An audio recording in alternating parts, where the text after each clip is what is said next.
성경에서 시간을 두 가지로 구분하고 있습니다. 크로노스와 카이로스입니다. 크로노스라고 하는 것은 기계적으로 흘러가는 시간을 뜻하며 카이로스는 의미가 부여된 시간을 말합니다. 새해에는 좀 더 나아질까요? 그러기를 바라지만 여전히 위기와 어려움들이 있을 것입니다. 이 덧없이 흘러가는 크로노스의 시간을 의미와 보람으로 가득한 카이로스의 시간으로 만들기 위해서는 하나님 아버지와 언제 어느 때든지 함께 하셔야 합니다. 오늘 말씀을 통하여서 하나님과 함께 하여 2023년에 내게 다가올 고난이나 위기를 위대함으로 전환하는 길을 배우시기를 간절히 바랍니다. 그래서 알찬 한 해 하나님께 더욱 큰 감사를 드릴 수 있는 저와 여러분 되시기를 바랍니다. 제가 자주 드리는 말씀입니다. 베링거라고 하는 심리학자가 한 얘기인데, 세상에서 일어나는 모든 일들은 사실은 10%만 사실이고 90%는 그에 대한 반응이다라는 것입니다. 네. 이제는 끝이 났어 라고 하는 엄청난 고난이 오더라도 그것은 10%만 사실이고, 거기에 대해서 내가 어떻게 반응하느냐에 따라서 90% 결과가 생긴다는 것을 잊어서는 안 됩니다. 미국 타임즈가 정한 20세기 성공한 사람들의 기준은 남들이 부러워하는 나였는데, 21세기에 성공한 사람의 기준은 내 마음에 드는 나입니다. 다시 말해서 나다운 나입니다. 20세기는 산업의 시대였습니다. 산업시대의 주역은 단연 기업입니다. 그래서 어떻게 해서든지 잘 나가는 대기업에 입사하려고 하였습니다.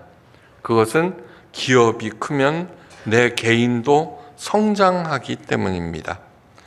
그런데 요즘 대기업에 입사한 신입사원들은 3년 내에 퇴사하는 비율이 무려 70%를 넘는다고 합니다. 요즘 젊은이들이 인내심이 약해서가 아닙니다. 어렵게 입사해 놓고 보니까 자신은 그저 한 부품에 지나지 않는다는 것을 알았기 때문입니다. 그 안에서 의미를 찾을 수 없었다는 얘기입니다. 이제 바야흐로 개성의 시대가 도래하는 것입니다. 하나님께서 창조하신 내가 가장 나답게 되기 위해서는 반드시 올바른 삶의 기초를 세워야 합니다. 그 올바른 기초가 없다면은 나다운 내가 되려는 노력은 한낱 무익한 독불 장군으로 끝나버립니다. 그 기초를 튼튼히 쌓고 다른 이에게도 큰 유익을 끼친 한 아름답고 슬기로운 여인이 있습니다. 그녀의 이름은 아비가일입니다. 아비가일은 아빠가 하나다라는 뜻이 아니라 그 이름의 뜻은 행복의 원천입니다. 행복의 원천. 다윗이 아비가일을 만나게 된 계기는 아비가일의 남편 나발로 인함입니다. 나발, 이름이 재미있습니다. 우리도 누군가 헛소리를 하면 뭐라 그래요? 나발 불지 말라, 그렇게 말하죠. 이 나발의 뜻은 어리석음입니다. 나발은 대단한 부자였습니다. 양이 3,000마리, 염소가 1,000마리나 되었습니다. 그런데 그 나발은 성품이 대단히 나빴습니다. 성경은 완고하고 행사가 악하였다라고 말하고 있습니다. 당시 다윗은 사울 왕의 칼을 피해서 광야에서 부하들과 함께 떠돌이 생활을 하고 있었습니다. 당연히 먹을 것이 부족했습니다. 그래서 부하 며칠 나발에게 보내어서 식량을 얻어오도록 하였습니다. 때는 양털을 깎는 시기. 이때는 먹을 것이 풍성하였습니다. 다윗의 부하들은 나발에게 가서 다윗의 말을 전했습니다. 네 목자들이 우리와 함께 있었으나 우리가 그들을 상치 아니하였고 그들의 것을 하나도 잃지 아니하였나니 우리가 좋은 날에 왔은즉 내 손에 있는 대로 주기를 원하노라. 참으로 다윗의 신세가 처량하기 짝이 없습니다. 그런데 다윗이 나발에게 그런 요구를 할 만하였습니다. 당시 도적대들이 굉장히 많았는데 그들은 마을을 습격하고 물건을 빼앗고 인명을 살상하기도 하였습니다. 그런데 다윗은 인근 마을 사람들을 보호해 주었습니다. 그래서 근처에는 도적들이 생기지 않았습니다.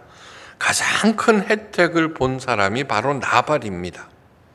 그런데 나발은 이런 지하에 거절합니다. 다윗은 누구며 이새의 아들이 누구뇨? 내가 어찌 어디로서인지 알지 못하는 자들에게 주겠느냐? 이스라엘 사람들은 다윗을 다 알고 있었습니다. 그럼에도 나발은 나발 불지 말라고 쏘아붙인 것입니다. 빈손으로 돌아온 부하들의 이야기를 들은 다윗은 대노하였습니다. 지금 다윗은 사울왕의 칼을 피해서 도피 생활을 하고 있는 중입니다. 스스로 보기에도 처량한 신세인데 나발이 수치심까지 더해준 것입니다. 화가 난 다윗이 외칩니다. 그가 악으로 나의 선을 갚았도다. 그에게 속한 모든 것 중 한 남자라도 아침까지 남겨두지 말라. 분기가 탱천한 다윗은 부하들을 이끌고 나발을 치러 올라갔습니다. 그때 나발의 목동 중 하나가 급히 그 사실을 나발의 아내 아비가일에게 전했습니다. 우리가 양을 지키는 동안에 그들이 우리와 함께 있어 밤낮으로 우리에게 담이 되었습니다. 그런즉 당신은 어떻게 할 것을 알아 생각하실지니 이는 다윗이 우리 주인과 온 집을 해하기로 결정하였음이니이다. 주인은 불량한 사람이라 더불어 말할 수 없나이다. 주인 나발에게는 말조차 붙일 수가 없어서 안주인 아비가일에게 고한다는 것입니다. 그 말을 들은 아비가일은 급히 음식을 장만하여서 다윗이 오는 쪽으로 급히 달려갔습니다. 얼마 후 다윗의 무리를 발견한 아비가일은 급히 나귀에서 내려서 다윗 앞에 무릎을 꿇었습니다. 내 주여, 청컨대 이 죄악을 내게로 돌리시고 여종의 말을 들으소서. 이 불량한 사람 나발을 개의치 마옵소서. 그 이름이 그에게 적당하니 그 이름이 나발이라. 그는 미련한 자니이다. 자기 남편을 이렇게밖에 말할 수 없는 아비가일이 너무너무 딱합니다. 그죠? 우리 모든 남편들은 아내에게 자랑스러운 남편들이 되시기를 부탁드립니다. 그런데 정말 중요한 것이 하나 있습니다. 아비가일이 다윗에게 고하는 내용들입니다. 그저 못난 남편 한번 살려주세요. 그가 없으면 저도 굶어 죽습니다라고 말하는 것이 아닙니다. 아비가일이 다윗을 어떻게 설득하고 있는가 눈여겨보시기를 바랍니다. 이것이 오늘 설교의 핵심입니다. 아비가일은 먼저 하나님의 계획을 이야기합니다. 여호와께서 내 주를 위하여 든든한 집을 세우시리니 이는 내 주께서 여호와의 싸움을 싸우심이요. 사무엘상 25장 28절입니다. 여기서 내 주는 바로 다윗을 얘기하고 있습니다. 여호와께서 내 주를 위하여 든든한 집을 세우시리니 하나님께서 당신 다윗을 향한 그러한 비전을 보라는 말입니다. 그동안 다윗은 하나님의 약속을 믿고 만 가지 난관을 이겨냈습니다. 목숨이 오락가락하는 숱한 위기가 있었습니다. 그때마다 다윗은 오로지 하나님만을 의지하여 지혜를 구했고 하나님의 인도하심으로 여기까지 오게 된 것입니다. 한마디로 말해서 다윗 안에는 하나님으로 가득하였습니다. 근데 지금은 아닙니다. 나발에 대한 분노로 하나님은 간대없고 분노에 치를 떨고 있는 자기 자신만이 있을 뿐입니다. 아비가일은 다윗의 분노를 하나님의 비전을 상기시킴으로 하나님 사건으로 전환시키고 있습니다. 다윗이여, 수치심과 분노로 자신을 규정하지 말고 하나님의 비전과 약속으로 자신을 규정하십시오라는 뜻입니다. 나는 내 삶을 무엇으로 규정하고 있는가 점검하셔야 합니다. 나는 흙수저야, 나는 금수저야. 이 말은 부모의 재산으로 자신을 규정하는 것입니다. 하나님께서는 나를 그리스도와 함께한 상속자요, 하나님께서 가장 사랑하시는 자녀라고 로마서 8장 16절에서 말씀하십니다. 가장 먼저 마음에 새겨야 하는 것은 상황이나 처지가 아닌 하나님의 말씀과 약속으로 나를 규정하는 것입니다.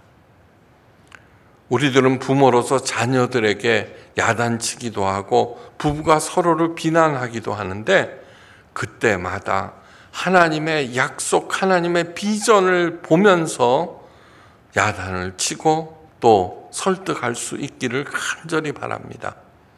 지적과 원망 대신에 뭐예요?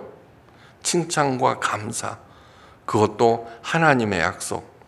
아무리 하찮은 사람도 하나님의 사랑은 뭐예요? 모든 것을 바라고 모든 것을 믿으며 모든 것을 참고 견디는 것이 하나님의 사랑입니다. 우리가 하나님의 자녀라고 하면은 매사에 마땅히 그래야 할 것입니다. 내 주께서 여호와의 싸움을 싸우시며, 이 말은 그동안 당신 다윗은 오직 하나님을 위한 싸움을 하였는데 그런 사람이 이러한 시시한 일로 살육을 한다는 것은 가당치도 않다는 것입니다. 부모는 자기 자식에 대한 소망이 있습니다. 하나님의 사랑은 우리 인간 부모보다도 훨씬 큽니다. 우리들은 한 사람 한 사람이 하나님의 가장 소중한 자녀들임을 잊어서는 안 됩니다. 자녀이므로 하나님께서는 한 사람에 대한 어떤 비전, 계획, 꿈을 갖고 있습니다. 그것을 찾아야 됩니다. 어느 모로 보나 칼리의 인생은 꼬여 있었습니다. 칼리는 뚱뚱하고 한쪽 다리마저 약간 짧아서 쩔뚝거리며 걸었습니다. 더더군다나 남자 중심의 직장에서 여직원인 칼리는 매일 편견과 싸워야 했습니다. 어떤 사람은 그녀의 등 뒤에서 흉을 보았고 만나면 재수없다고까지 말하는 사람들도 있었습니다. 못생겼다고 흉보고. 하지만 칼리는 조금 더 신경 쓰지 않았습니다. 많은 난관에도 불구하고 승진에 승진을 거듭하여서 마침내 그 회사의 CEO가 됩니다. 그리고서는 CEO가 됐다고 그동안 자기를 괴롭힌 사람들을 복수하고 하는 그런 시세한 일을 절대로 하지 않았습니다. 독실한 크리스찬인 칼리는 자신이 하나님의 형상을 따라 지음받은 독특하고 소중한 존재임을 굳게 믿었습니다. 남의 인정을 받으려고 상사나 동료의 칭찬에서 위안을 찾으려고 하는 일은 절대로 하지 않았습니다. 자신을 거부하는 사람들도 적으로 보지 않았고 그들과 싸우느라 시간과 에너지를 낭비하지 않았습니다. 흔들리는 자아를 격려하면서 내면의 적을 이기고 유혹과 난간을 극복해 나갔습니다. 그녀의 건강한 영성이 칼리를 밝고 당당한 영적 리더로 만든 것입니다. 우리들은 번듯한 직장이 아니더라도 편의점이나 그렇게 일을 하는 수가 있습니다. 그런데 저도 지금까지 인생을 살면서 내 부하 직원 중에 신실한 칼리와 같은 사람, 그러니까 모든 사람에게 기회가 열려 있다는 것을 잊어서는 안 됩니다. 시시한 직장이 있는 것이 아니라 시시한 자아가 있고 무책임한 자기 자신만 있다는 것. 어디서나 인정받고 소중하게 여김을 받는 사람은 끝내는 칼리처럼 정상에 오를 수 있음을 잊어서는 안 됩니다. 화가 납니다. 분노로 온몸이 떨립니다. 그때 하나님의 계획을 한번 생각해 보십시오. 나는 하나님의 자녀야. 이런 일로 흔들려서는 안 돼. 스스로에게 단호히 선포하십시오. 죄와 분노로부터 풀려나 형통한 길로 들어서게 됩니다. 두 번째로 이어서 아비가일은 미래로 다윗의 눈길을 돌리게 합니다. 여호와께서 내 주에 대하여 하신 말씀대로 모든 선을 내 주에게 행하사 내 주를 이스라엘의 지도자로 세우실 때에 현재 이스라엘의 실력자는 사울 왕입니다. 다윗은 그저 떠돌이일 뿐입니다. 아비가일이 부자 남편을 믿고 사는 보통 여자였더라면 사울 왕에게 급히 전가를 보내고 다윗을 달래면서 시간을 끌었을 것입니다. 그러나 아비가일은 그런 얕은 수의 여자가 아닙니다. 현재 당신 다윗이 이러고 있지만 당신은 장차 이스라엘의 위대한 지도자가 될 사람입니다. 그것을 절대로 잊지 마십시오. 이는 하나님께서 약속하신 바고 하나님의 약속은 하나님께서 반드시 실현하신다는 것을 잊지 마옵소서라는 그 말입니다. 살면서 수많은 일을 당합니다. 그 일을 어떻게 대처하십니까? 큰 일을 당하면은 가장 먼저 떠오르는 것이 내 생각입니다. 내 생각. 요걸 갖다가 어떻게 돌파하지? 그런데 그것이 바로 실패의 결정적인 원인입니다. 사도 바울이 말합니다. 하나님의 미련한 것이 사람보다 지혜 있고 하나님의 약한 것이 사람보다 강하니라. 고린도전서 1장 25절 말씀입니다. 이스라엘의 최고 엘리트인 사도 바울은 예수 그리스도를 만난 후에 모든 것을 배설물로 여기고 오직 십자가만을 굳게 잡았습니다. 현재 아비가일이 어리석은 남편을 버리고 총명한 다윗을 택한 것이 아닙니다. 아비가일은 다윗을 통하여 일하시는 하나님을 붙잡은 것입니다. 사랑하는 성도 여러분, 하나님께서 나를 요 정도로 만들어 주셨습니다. 만족하시기 바랍니다. 감사하면서 사십시오.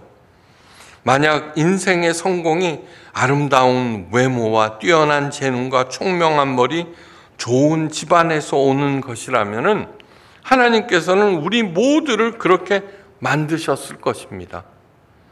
가장 사랑하시는데 가장 좋은 것을 주실 거 아닙니까? 그러나 인생의 성공은 그런 것들이 결정하는 것이 절대로 아닙니다.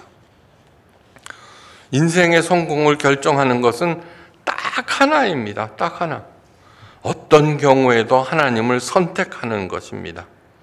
내가 어리석고 약하다는 것을 인정하고 내가 오류가 많다는 것을 인정하고 하나님을 의지하면은 반드시 강해집니다. 이를 사도 바울은 약할 때 강함이라고 하였습니다. 약해질 때 강하다. 이것이 진정한 강함입니다.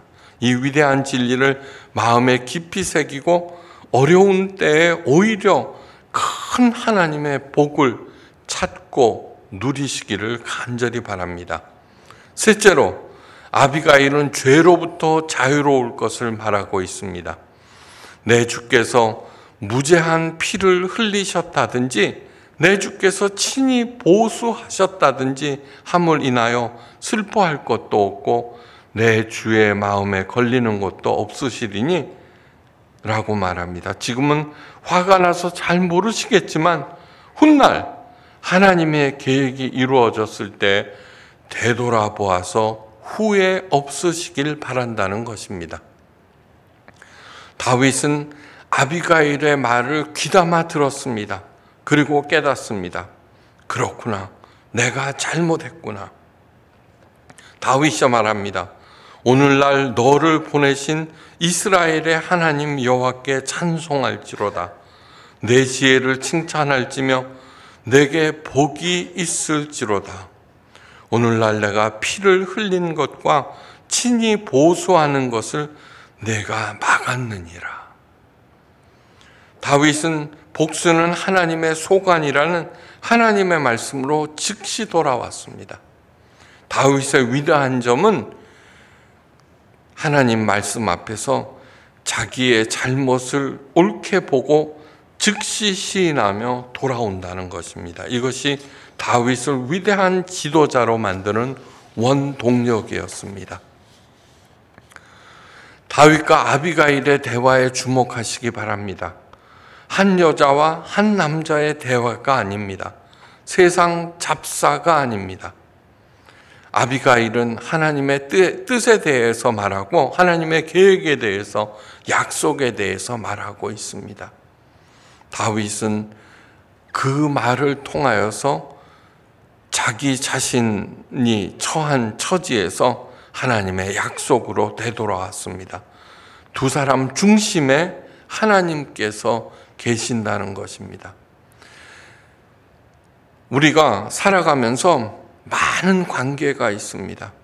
그런데 그 관계의 중심에 누가 있는지 언제든지 되돌아보시기를 바라고, 무슨 말을 하든지 어떤 행동을 하든지 하나님께서 말씀하시도록 하시기를 간절히 바랍니다.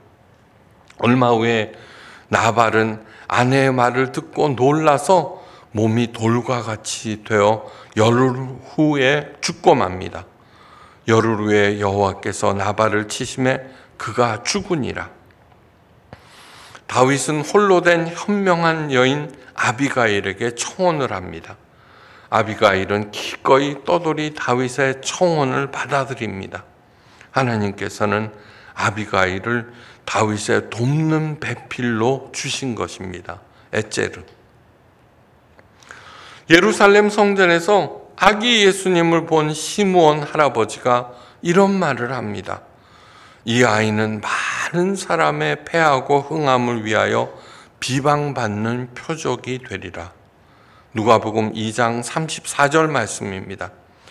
훗날 예수님께서는 십자가에 달리셨습니다. 그런데 이 예수님의 십자가를 외면하면은 그 어떤 부자도 지식인도 권력가도 더욱 어리석어져서 끝내는 파멸하고 맙니다. 그러나 이 십자가를 굳게 잡고 말씀 가운데 돌이키면은 어떤 처지에서도 반드시 흥왕하게 되어 있습니다. 눈을 높이 들고 가슴을 활짝 펴고 2023년 하나님께서 열어주신 새해에 당당히 출발하여서 30배, 60배, 100배의 결실을 맺고 베풀고 누리고도 남는 저와 여러분 되시기를 주의 이름으로 간절히 축원합니다.